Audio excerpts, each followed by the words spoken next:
Бодлогод залуусын хяналт төрийн бас байгууллагын дэргэдэх залуусын давалгаа клуб ихэн ковид ба залуус кейс судалгаа хийжээ. Залуус тулгамдж буй асуудлыг энэ судалгаанаас тодор харах боломжтой.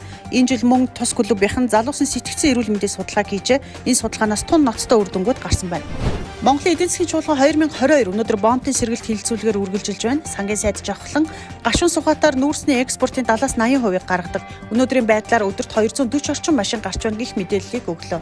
Тэрбум мод үндэсний хөдөлгөөний хүрээнд 2030 он хүртэл нийслэлд 120 сая мод тарьж ургуулж арчлан хамгаалахар болжээ.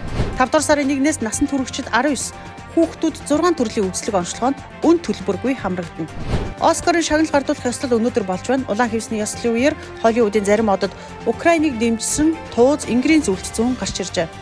Москвагийн хэвлэл мэдээллийн хяналтын байгууллагаас Нямгарагт мэдээлэл гаргаж, Украины ерөнхийлөгч Владимир Зеленский болон Оросын бие даасан сэтгүүлчдийн ярилцлагыг дахин дамжуулах түгээхгүй байхыг Оросын мэдээллийн хэрэгслүүдэд анхаарууллаа.